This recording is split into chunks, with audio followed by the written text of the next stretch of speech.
Hello મિત્રો, કેમ છો? મજામાં? આજે આપણે દિવાળી સ્પેશિયલ મુખવાસ બનાવવાનો છે, પણ આ મુખવાસ બદામ કેન્ડી છે. તો આપણે બદામ કેન્ડી બનાવવા માટે એક કઢાઈ લઈ લીધી છે.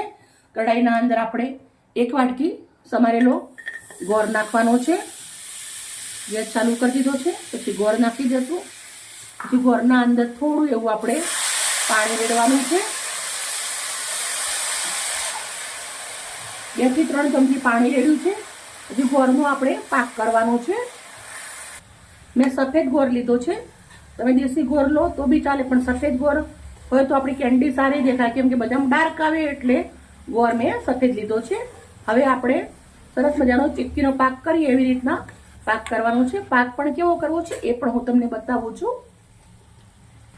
બાળકોને તમે આમ બદામ આપો તો બદામ ના ખાય, પણ તમે આવી રીતના બદામ કેન્ડી બનાવીને આપી દો તો બાળકો એ ટેસ્ટી થઈ શકે અને બહુ જ સરસ લાગે એ લોકોને.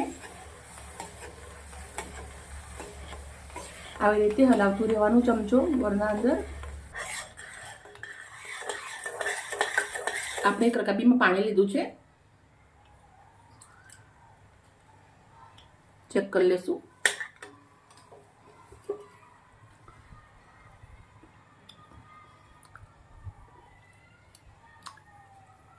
રકાબીમાં પાણી લઈ અને ચેક કરી લેવાનું. અને પછી તમે જુઓ, આ આપણું પાક રેડી થઈ ગયું છે. અવાજ આવે છે તમને? રેડી થઈ ગયો છે. ગેસ મેં બંધ કરી દીધો છે.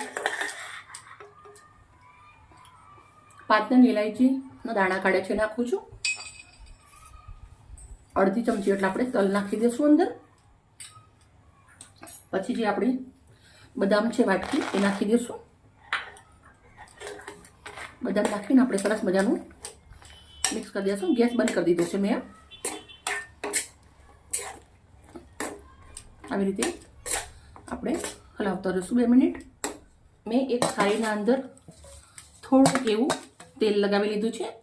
હવે આપણે આ મિશ્રણને થાળીના અંદર કાઢી દેવાનું છે. બદામ બધી આપણી એક એક કરી દેવાની છે. બધું જ આવી રીતે નીકાળી દઈશું. હવે આપણે બધું જ નીકાળી દીધું છે. આવી રીતે કરી દઈશું, જ્યાંથી કરી ઠંડુ પડે એટલે સરસ બદામ એક એક થઈ જાય. હું પણ એ પણ તમને કરી બતાવીશ, પણ આને થોડું આપણે ઠંડુ પડવા દેવાનું છે.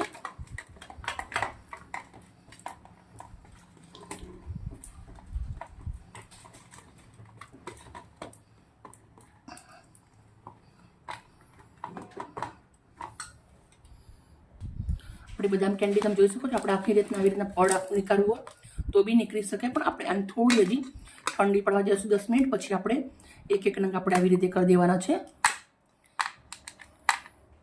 મિત્રો, આપણી બદામ સરસ રેડી થઈ ગઈ છે.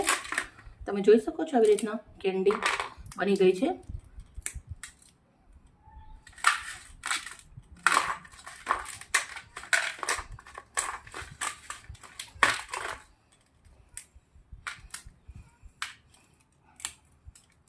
બસ આવી રીતે આપણે એને અલગ કરી દેવાની હોય છે.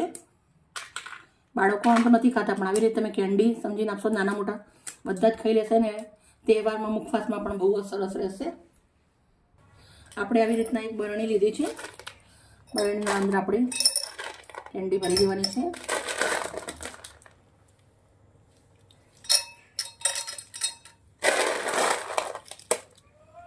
અત્યારે મીઠાઈ કોઈને ખાવી હોતી નથી તહેવારોના અંદર, પણ તમે આવી રીતના આપો ને બનાવીને તો બધા જ ખાય, સરસ લાગે.